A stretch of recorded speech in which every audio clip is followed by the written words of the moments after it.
और भाई जैसे बात हो रही थी कि आप हॉटेस्ट जगह गए हो, तो उसके बारे में बताओ भाई, कैसा था वहाँ पे, कैसा रहता है वहाँ पे रहना, और वहाँ के लोग कैसे रहते हैं वहाँ पर, क्योंकि बहुत मुश्किल है इतने हाई टेम्परेचर में रहना। भाई हमारे गरुड़ पुराण में संस्कृत में कुछ लिखा, उसका हिंदी में मतलब ये होता है कि पाताल लोक के अंदर हमारा जो है ना नरक होता है।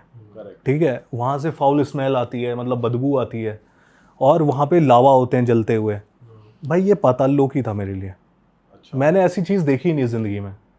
मतलब जब मैं वहाँ पे गया तो वहाँ पे क्या क्या है आप कहाँ देखो। पर है ये, एक बार जो व्यूअर्स है जब आप अफ्रीका में जाते हो तो अफ्रीका में इथोपिया करके एक कंट्री है, और इथोपिया के अंदर एक जगह है अफार डेजर्ट, और अफार डेजर्ट के अंदर ये दानाकिल डिप्रेशन करके जगह पड़ती है।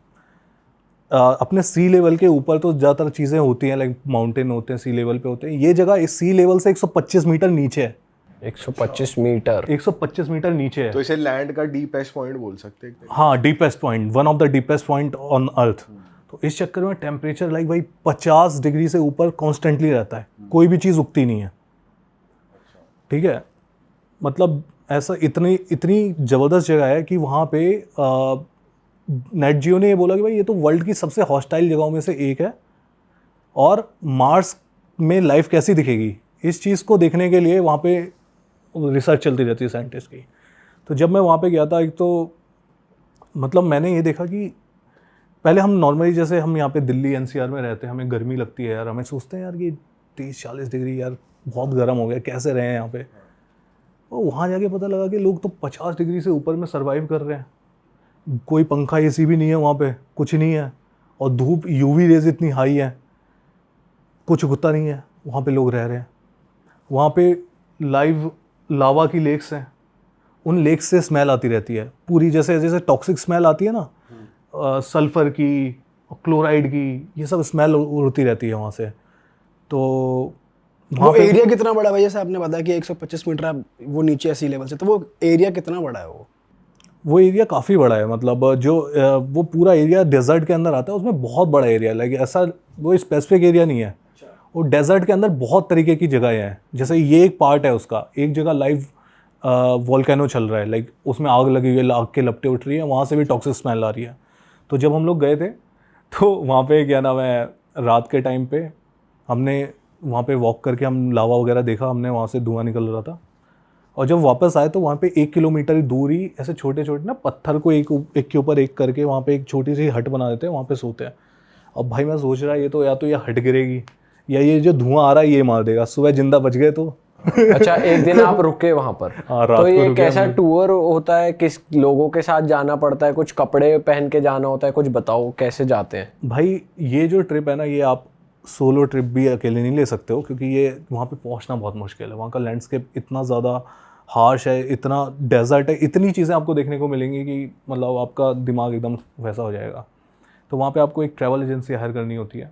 वहाँ पे फिर वो आपके साथ एक 4x4 व्हीकल लेते हैं, उसमें फिर आपके साथ एक कुक जाता है, सारे सर्वाइवल इक्विपमेंट जाते हैं, उसके साथ आपके साथ एक वो जाता है बॉडीगार्ड जाता है, जिसके पास बंदूक वगैरह भी होती है, क्योंकि आइसोलेटेड एरिया है बिल्कुल, और ट्राइबल लोग रहते हैं वहाँ पे।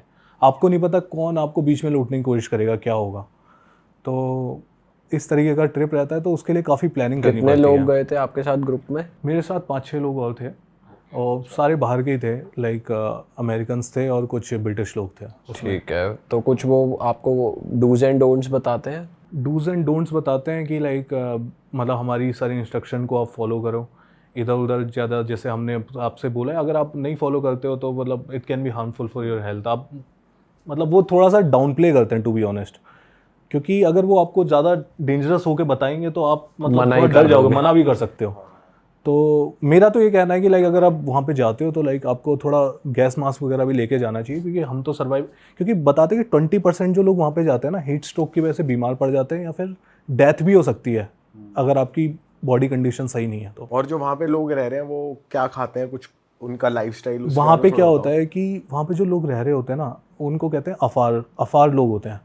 ठीक है, वहाँ पे खाने के लिए कुछ उगता तो है नहीं, तो गवर्नमेंट की एक गाड़ी आती है हफ्ते में एक बार, तो वो सामान छोड़ के जाती है वहाँ पे, वही वो लोग खाते हैं। बकरी खा लेते हैं, जैसे ज़्यादातर मीट ही खाते हैं सब, जो बकरी होती है, और थोड़ा बहुत अनाज गवर्नमेंट दे के जाती है तो वो हो जाता है।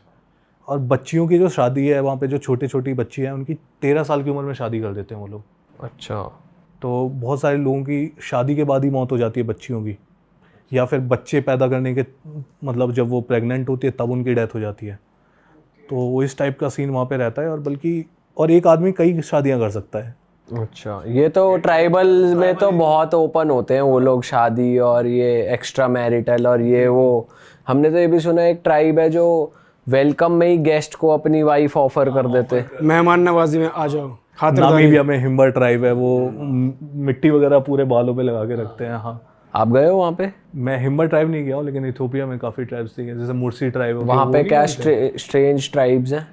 मुर्सी में जैसे वो अपनी लिप प्लेट पहनती है इतनी बड़ी बड़ी, अच्छा, वो होठों जो को फाड़ के। हाँ हाँ हाँ। आपने देखा होगा भाई तो वो बात करते हैं आपसे जब आप जाते हो, तो क्या लैंग्वेज गैप होता है या? वो लैंग्वेज गैप होता है थोड़ा सा, क्योंकि वो ट्राइबल लोग हैं, वो लैंग्वेज नहीं जानते हैं। उनकी ट्राइबल लैंग्वेज भी अब एक तो कंट्री की लैंग्वेज है वहाँ पे जो अमेरिक बोल रहे हैं, कई लोग तो वो लैंग्वेज भी नहीं जानते उस कंट्री में बोलने वाली, वो केवल ट्राइबल लैंग्वेज जानते हैं, बिल्कुल लोकल। अच्छा। तो वो आपसे बात नहीं कर सकते और आप बिना गाइड के जा नहीं सकते उधर, क्योंकि अगर आप बिना गाइड के जाओगे एक आउटसाइडर हो, आपको नहीं, वो खतरा समझ के आपके साथ कुछ भी कर सकते हैं। हाँ, आप सड़क पे जाओगे ना, वो लोग नंगे घूम रहे होते हैं ऐसे बंद वो लेके, लाइक स्टिक ले लेके, और लंबे चौड़े होते हैं भाई, पता चला कर दिया काम, वहीं खड़े हो गए उन्होंने। तो भाई जैसे आप इतनी एक्सट्रीम जगह गए, तो आपके उसके बाद जब आप वापस आए वहाँ पे देखे आपने वैसे लोग, तो आपका कुछ पर्सपेक्टिव बदला लाइफ को लेकर या बिल्कुल कुछ बदला यार। क्या लेकर आए आप वहाँ से अपने मेरे साथ? को ऐसा लगा कि ह्यूमन लाइफ में हम लोग सोचते हैं कि हम लोग मतलब परेशान होते हैं छोटी छोटी चीज़ों पे। भाई इतनी गर्मी हो गई यार, नहीं एसी के बिना काम नहीं चल रहा, ये नहीं हो रहा, वो नहीं हो रहा। भाई वहाँ देखो यार, लोग +50 डिग्री कांस्टेंट में सर्वाइव कर रहे हैं, विदाउट एसी, विदाउट वो, मतलब इतनी सारी कमी है वहाँ पे। तो मेरे को ऐसा लगता है कि ह्यूमंस जो है ना, हम बहुत रेजिलेंट होते हैं, हमारे अंदर बहुत ताकत होती है, बस हमें ना अपने कंफर्ट जोन से बाहर जाने की देर है। जब हम वहाँ जाते हैं तब हमें रियलाइज़ होता है कि हम तो ये भी कर सकते हैं भाई, हम तो ये भी कर सकते हैं। हमें लगता है हम ये नहीं कर सकते, बट जब उस सिचुएशन में आते हैं तब रियलाइज़ होता है। भैया आप ऑफ कैमरा बता रहे थे कि आप एक कंट्री में थे, यहाँ पे वॉल्केनो का आप शूट कर रहे थे। अभी आया भाई उधर से मैं, उसका इथोपिया नाम है कंट्री का, वो भी ईस्ट अफ्रीका में पड़ती है, बट वीज़ा से मतलब उसका थोड़ा डिफरेंट है, वो मैं बाद में बताऊंगा। तो उसके अंदर मैं जब घूम रहा था तो उसको लाइक दुनिया की सबसे गर्म जगह बोलते हैं। अफार रीजन है, बट थोड़ा साइंटिफिक लैंग्वेज में उसको बोल देते हैं दानाकिल डिप्रेशन। वो आपको इरिट्रिया है, इरिट्रिया जिबूटी के बॉर्डर के पास में मिलेगा, लाइक बिल्कुल नॉर्दर्न इथोपिया में है। तो सी लेवल से आई थिंक 240 फुट नीचे है वो जगह। ओके। समुद्र जैसे ही समुद्र है उससे 240 फुट नीचे है वो जगह। तो वहाँ मैं जब गया था तो वहाँ पर जाने के 2 ऑप्शन हैं। पहले तो आप फ्लाइट से जा सकते हो, फ्लाइट पड़ रही थोड़ी सी महंगी, मैंने यार नहीं बस से चले जाएंगे। तो एसी वाली, मैंने बोला भाई एसी वाली बस देना मेरे को, क्योंकि दुनिया की सबसे गर्म जगह जा रहा हूँ। तो बस में बैठा और बस बुक करी, निकले वहाँ से। उसमें एसी तो चल नहीं रही है। जिस सिटी जो उसकी कैपिटल सिटी है एडिस अबाबा, ठंडा एरिया बढ़िया, मतलब 10 डिग्री के आसपास में। तो वहाँ से निकले, मैंने चलो एरिया तो ठंडा ही है, वहाँ पहुँच जाएंगे जो भी होगा। देख भाई वो बस के अंदर खिड़कियाँ भी बंद हैं, अगर खिड़की खोल दोगे तो गर्म लाइक लू जैसी बहुत ज़्यादा ही गर्म हवा, ऐसे जैसे जल जाओगे आप लोग खोल दोगे तो। बंद कर रखी है, एसी भी नहीं है, पंखा भी नहीं है बस के अंदर, लाइक उसके अंदर दम घुट रहा है बस के अंदर बैठ के। उस टाइम मैं इतना रिग्रेट किया था, मैं इस जगह पे क्यों आया, इससे अच्छा मैं फ़्लाइट लेके आ जाता, 12,000 की थी ना, उसमें आ जाता। बट मैं बस के चक्कर में फंस के उधर चले गया। चलो ये भी एक अलग एक्सपीरियंस हो गया, मैं गिने चुने बंदों में से एक बस में धक्के खा के आ गया। तो जैसे मैं वहाँ पहुँचा हूँ, मेरा लाइक हीट स्ट्रोक जैसी पड़ रही है, तो भाई सर मेरा घूम रहा कितने है। लोग थे आपके साथ? मैं तो अकेले गया था, नहीं, बस में और भी कोई था? बस तो पूरी भरी पड़ी हुई थी। हाँ, और सारे लोकल्स थे या हाँ, वो सारे उनके लिए ट्रैवलर्स तो थे? चिल लाइफ है, वो तो ऐसे ही जीते हैं। वो ट्रैवलर्स थे, वहाँ घूमने जा रहे थे यार लोकल? वहाँ के रहने वाले लोग हैं, तो उनके लिए तो चिल है। लेकिन मैं तो भाई फंस गया। मैंने सोचा इंडिया में भी 40 डिग्री हो जाता है क्या, ये पथरीला एरिया जैसे मेरा भी है, जैसे ग्वालियर वगैरह, तो हो जाता है इतना तो। बट वहाँ की गर्मी थोड़ी अलग ही लेवल की है, तो वो पूरे साल का टेम्परेचर ऐसा रहता है। जैसे मैं वहाँ पहुँचा, हीट स्ट्रोक सी पड़ रही थी, और फिर मैं उधर गया। मेरे को कार लेने के लिए आ गई थी, क्योंकि वहाँ पर तो बिना गाइड के आप लोग घूम नहीं सकते, तो मैंने बुक कर रखा था। वहाँ से मेरे को पिक किया और वॉल्केनो के पास में 1 घंटा सफ़र करके पहुँचाऊँगा। और जैसे ही पहुँचा हूँ, बैग फेंका, बैग उसके अंदर, गाड़ी के अंदर, बोला चलो तुमको वॉल्केनो दिखा के लाते हैं। रात के 9, साढ़े 9 का टाइम हो रहा है। मैंने भाई सुबह चले जाएंगे, नहीं आपको रात को उसकी आग दिखेगी अच्छी वाली। मैंने चलो चलते हैं। और जैसे उसके पास पहुंचा हूँ तो कह रहा भाई इसके अंदर उतर जाओ। मैंने ये तो भाई लावा का है पूरा का पूरा, क्या पता अंदर घुस जाए। तो कह रहा कुछ नहीं होता, अभी थोड़ी देर पहले यहाँ से टूरिस्ट वगैरह गए हैं जो आपने रास्ते में देखे हैं, वो इसी में चल के गए थे। मतलब मुंह के अंदर घुसने के लिए क्या रहा कि जैसे यहाँ से ज्वालामुखी फूटा, ठीक है, जैसे अपन है थोड़ा हाई लेवल पे, और नीचे पूरा है उसका लावा पड़ा हुआ है, पूरा धरती चारों तरफ लावा ही लावा पड़ा हुआ है। उसको दुनिया की सबसे बड़ी लावा लेक्स में से बोल सकते हैं, जैसे कि जो एक्टिव है, जिसमें से अभी भी ज्वालामुखी वगैरह फूटता है। और दुनिया में बहुत गिनी चुनी कंट्रीज हैं जहाँ पर आप लोग वॉल्केनो को देखने के लिए इतनी पास जा सकते हो। लाइक ये आपके पास में यहाँ वॉल्केनो फूट रहा है और इधर खड़े हुए हो आप। तो जैसे मैं वहाँ गया तो देखा तो जहरीली हवा वगैरह, वो धुआं निकल रहा है, तो मुंह पे रुमाल बांध के चले गए। और फिर उधर से देख के आगे अब हुई सुबह में बढ़िया सारे याने अपना फ्रेश हो गया, ऐसे पत्थरों पे बाहर सुला दिया था, ये चटाई सी दे के कह रहे इधर ही सो, यहीं सोना है तुमको। सो के मैं इधर सांप बिच्छू तो नहीं आते, कह रहा इधर इतनी गर्मी में कुछ नहीं है, ठीक है। सो के उठे हैं और उधर गए दोबारा से वॉल्केनो देखने के लिए। तो सुबह ना उधर आवाज़ें आ रही हैं उसमें से, वॉल्केनो में से, ऐसी रात को नहीं थी, सुबह आ रही थी ऐसे भुर भुर। तो मैं ये होता होगा नॉर्मल, ये गाइड के साथ हैं वो, अगर कुछ होगी दिक्कत तो देख लिए, बाकी टूरिस्ट वगैरह आती हैं। तो उधर आवाज़ें वगैरह आ रही हैं, मैंने ऐसे नॉर्मल है। दूसरे जो मेन वाला था वहाँ पर गया और थोड़ी देर बाद उसमें भी आने लगी आवाज़, पहले दूसरे में आ रही थी, उसमें भी आने लगी। तो गाइड ने बोला भाई आप निकलो इधर से, सारे जाने हैं। मैंने बोला यार सर 2 मिनट तो दो मेरे को, यहाँ पर थोड़ा सा एक वीडियो तो बना लूँ, $300-400 दिए हैं आपको। कह रहा ठीक है बनाओ। जैसे बनाया उसने, फिर उसके साथ चाइनीज़ बंदे भी थे जो हमारे साथ में ग्रुप में थे, वो आगे गए, मेरे को बोला भाई तुम भी आओ यार, तुम स्पेशल नहीं हो, तुम भी हमारी बात मारो। फिर मैं उसके पीछे गया और वो आगे थे, मैं थोड़ा पीछे था। मैं जैसे ही उधर से निकला हूँ, मैं वीडियो बना रहा था और वीडियो बनाते भाई पीछे से पूरा का पूरा वो जो धरती थी ज़मीन में गई, धुआं 10 किलोमीटर ऊपर उड़ रहा है, उसमें से आग निकल रही है। और मैं सोच रहा हूँ उस टाइम पे मैं मेरे को ट्रॉमा टाइप का पड़ गया। मैं भाई अगर मैं उधर होता तो आज तो हो गया होता। कुछ मिनटों का ही फर्क था अगर तुम उधर होते हो। कुछ मिनट गया होगा मेरे को लगा, 2-4 मिनट 5 मिनट के आसपास में फ़र्क था। उधर खड़े 10 किलो, लाइक उनका रेडियस बहुत ज़्यादा हो गया था वो गड्ढे का, और नीचे पूरा है ज्वालामुखी, मतलब लाइक लावा वगैरह है। फिर तो बचे ही हो, फिर आप तो बच गए। मैं तो गाइड को बोल रहा, मैंने यार पता नहीं कैसे बच गए, पहली बार इतना तगड़ा एडवेंचर करने के लिए आया, उसी में सोहा हो जाता, घर पे न्यूज़ भी नहीं जाती, हड्डियाँ भी नहीं जाती वहाँ पर। तो सही बात है। तो ये सबसे ज़्यादा लाइक मेरा लाइफ का डेंजरस बोल सकते हो लाइक, बट लक्की रहे तो बच गए, सारे लोग ही बच गए। फिर 1 फूटा, फिर 2 फूटा, 3 फूटा। और जो चाइनीज थे वो ज्यादा डर रहे थे, वो ज़्यादा डरते हैं, हाँ उनको थोड़ा डर ज़्यादा लगता है। फट रही। हाँ वो थोड़े ऐसे ही हैं भाई, डरते हैं थोड़े बहुत। तो लड़कियां थी ज़्यादातर, तो वो तो पहले ही चले गए थे हमसे। तो फिर मैं था भाई एंड में, अपने आप को समझ रहा कुछ नहीं होता, सारे टूरिस्ट आते ही हैं, अभी तक तो कुछ नहीं हुआ, मेरे को क्या हो जाएगा। लेकिन वो 5 मिनट हुए नहीं तो वो भुड़क करके फूट गया। चलो भाई हो गया उसका कांड, बच गए वो तो, और क्या गए। सही बात है। और कौन से देश में भाई भैया मजेदार अभी अफ्रीका में वहाँ भी गए थे, लार्जेस्ट स्लम में जो आप बता रहे थे। हाँ किबेरा। तो वहाँ मैं गया था, नायरोबी में था मैं। तो मेरा क्या था कि मेरे को नहीं जाना था भाई यहाँ पे, मेरे को मसाई मारा ही जाना था। वही वाली चीज़ है कि जब गोरे हमारे देश में आते हैं और जब नालियों में खड़े होकर वीडियो बनाते हैं, हमें गुस्सा आता है, क्योंकि हमें पता है कि दिल्ली में तो और भी चीज़ है। तो इसलिए मेरा मन नहीं था कि यार अपने को ये नहीं बनाना। बट ये है कि मेरे को, फिर मैंने रिसर्च करी कि मैं थोड़ा अलग एंगल से वीडियो बनाता हूँ। मैं इनकी लाइफ दिखाता हूँ, ये दिखाता हूँ कैसे सुधारा जा सकता है और क्या दिक्कतें हैं। एंगल बदलते हैं वीडियो का, वो तो दिखा ही सकते हैं ना। तो इसलिए मैं वो वीडियो बनाने गया था वहाँ पर। उनकी सबसे बड़ी प्रॉब्लम जो है ना भाई, पहले तो बता दूँ कैसे, कि 6% जगह में 60% पॉपुलेशन रहती है नायरोबी की। 6% जगह में 6% जगह है वो पूरे शहर की, और 60% पॉपुलेशन रहती है। और वो अब एक स्लम ना रह के किराए की फैक्ट्री बन चुकी है। वो सब जो वो हैं, जितनी भी वहाँ पर आप झुग्गियाँ देख रहे हो, वो ओन करते हैं कोई और लोग जिन्होंने वहाँ पर पहले कब्जा किया था। उनके बंगले बने हुए हैं आसपास के पहाड़ों पे, आप देखोगे। अच्छा। आलीशान भाई बड़े बंगले, वो मैंने दिखाए भी हैं वहाँ की वीडियो में।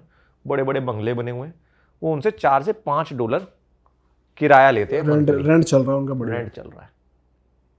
ये बंदे माइग्रेटेड हैं वहाँ पर सभी, ये कीनिया के मूल निवासी नहीं है, नायरोबी के। सरकार सपोर्ट नहीं करती, क्योंकि सरकार वही वाली बात है कि भाई इलीगल है, आज हम बिजली लगाएंगे तुम कल इसको फिर पक्का बना लोगे। मैक्सिमम घरों में टॉयलेट नहीं है। अच्छा।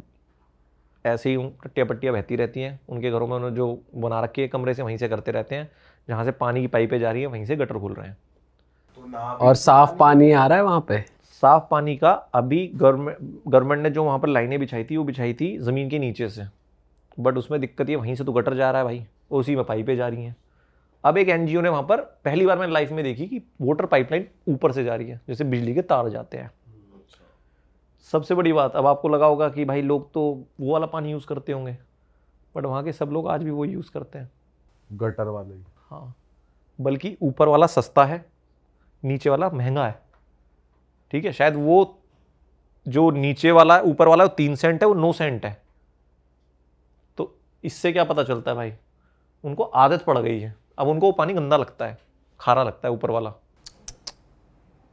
तो वो बहुत नीचे। बुरी हालत है यार ये तो। आप समझो, ये इंडिया में हो सकता है जो बोल रहे हैं धारावी देखो, तुम गए हो कभी धारावी? धारावी में लोग रहते हैं, उनके घरों में एसी लग रहे हैं भाई। ऐसा नहीं है इंडिया की स्लम में, अब यहाँ रेलवे फाटक के बराबर में जाओ, लोग एसी लगा के रह रहे हैं इंडिया की झुग्गियों में। बट वैसे भी यहाँ के स्लम्स में बुरी हालत भी है, बहुत लोग मैं ये नहीं कह रहा बिल्कुल भी नहीं है, बट जो वो देखा है मैंने वैसी नहीं है भाई। और ऐसे नहीं कि बिल्कुल ही नहीं होगी, थोड़ी बहुत, बट आप कंपेयर नहीं कर सकते, बहुत डीप। और जितना कोशिश भाई वहां पर चल रही है ना, इसके तो 1% भी नहीं है यहाँ पर। वहां पर इतने सारे एनजीओज मैंने देखे हैं भाई, उन्होंने जिम खोल दिए। और वहां पर क्या है कि बंदा, एवरेज बंदा $2 कमाता है दिन का, 180 रुपये के आसपास हो गए, और उनको 10 रुपये देने पड़ते हैं टॉयलेट यूज़ करने के हर बार। अब घर में 5 बंदे हैं, टॉयलेट यूज़ करने के बंदा भाई देगा पैसे तो 50-60 रुपये, तो यही चले गए 100 रुपये।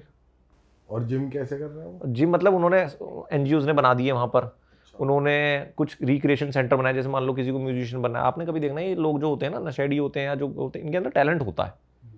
तो उन्होंने सोचा कि भाई ड्रम्स दे दें, म्यूजिक सेंटर बना दें, लाइब्रेरी दे दें, कुछ नहीं, वो खाली पड़े थे। दिक्कत यह है कि उनको ये ही नहीं पता है कि पैसे का करना क्या है। उनको सिर्फ पता है सुबह खाना मिल जाए, शाम खाना मिल जाए और टॉयलेट मिल जाए। मैं गारंटी बोल रहा हूँ कि अगर आपको देखना है ना कि पैसा हर चीज़ का सोल्यूशन नहीं है, तो आप वहाँ जाओ, आपको उस दिन समझ में आ जाएगा लाइफ में कि पैसा सोल्यूशन है ही नहीं। उनको पैसा दोगे दोबारा वहाँ पहुँच जाएंगे, गारंटी बता रहा हूँ।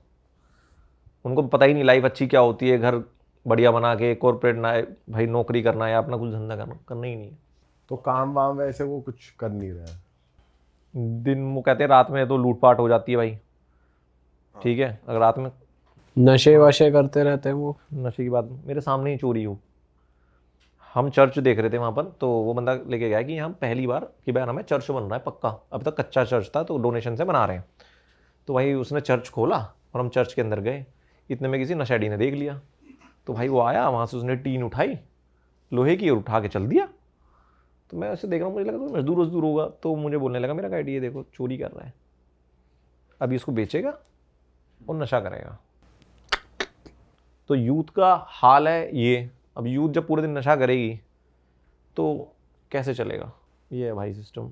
और मैंने ना एक चीज़ अफ्रीका में देखी है, बहुत बहुत अलग है। अब आपने क्या बोला था स्टार्टिंग में कि अफ्रीका हम सोचते हैं बहुत गरीब होगा, ठीक है, और बिल्कुल कुछ नहीं होगा, चप्पल उप्पल कुछ नहीं होंगे इनके पास। भाई मैंने उनसे ज़्यादा चिल गाय नहीं देखे लाइफ में। अच्छा, मतलब जैसे किबेरा में बता रहा हूँ, आप देखो ना ड्रम है, जिम है, वो करना ही नहीं चाहते हैं। असली सच्चाई किबेरा की ये नहीं कि वहाँ फैसिलिटी नहीं है, वो जो उनके पास है वो उसको यूज़ भी नहीं करना चाहते। ऐसे ही इथोपिया में था, मैं सोच के देखो, इथोपिया के बिल्कुल बॉर्डर टाउन पे एकदम जंगलों में एक गांव है ओमराते। मैं गया था ट्राइब्स के पास रहने, जो दुनिया के सबसे खतरनाक इंसान है।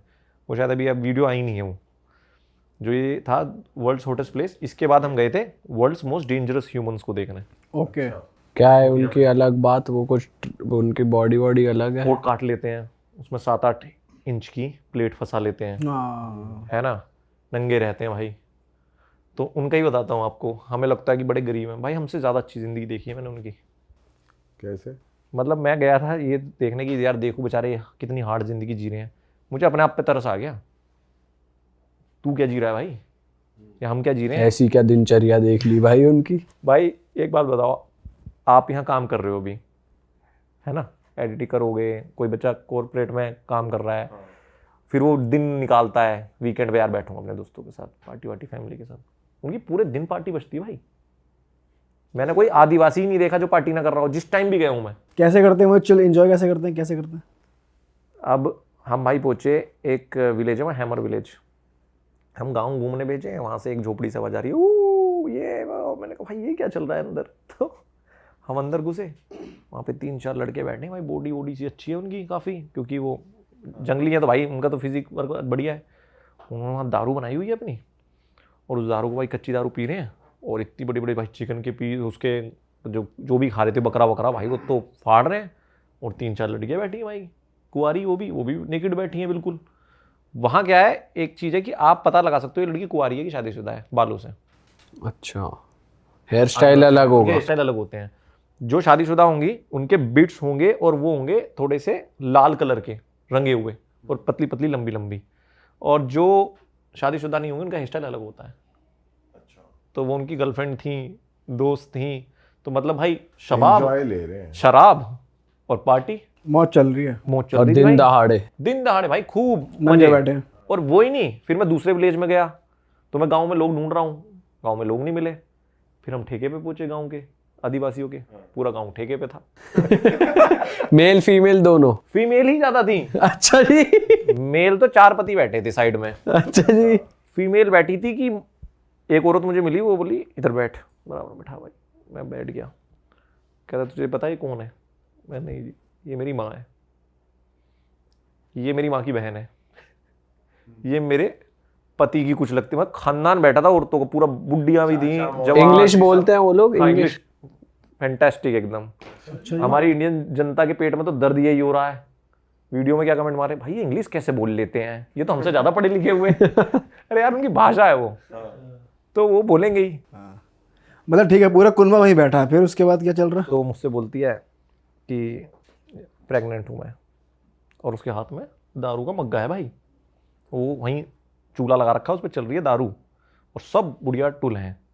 वो भी टुल है जो दीदी ने मुझे बिठाया भाई, उनके पति 3-4 बैठे हैं वहाँ पर खंजर पंजर सा लेके, मुझे उन्होंने बराबर में बिठा लिया। कहती बता कौन सा है? मैं नहीं, कहती 7वां है। अच्छा ठीक है। कहती तेरा नाम बता। मैंने अकड़ में बात कर रही, नॉर्मल नॉर्मल थी, अच्छी थी ये, मतलब ऐसे नहीं ये चलना। तो भाई का बताने का तरीका है। मेरी टोन ही ऐसी है भाई। हम बता। जब मुझे लगा फाड़ने की कोशिश कर रही है, दबदबा बना रही है, नहीं। गुंडी वुंडी टाइप है कि चल पता कौन सा है ये, पता कौन सा है? चल पैसे रख और चल ऐसे।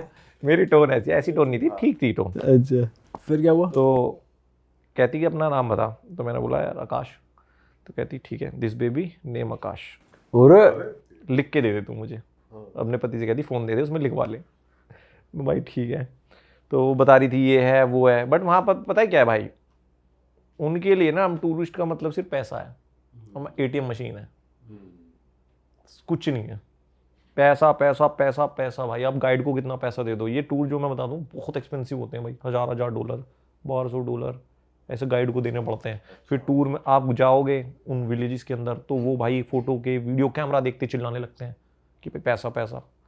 तो ये चक्कर है।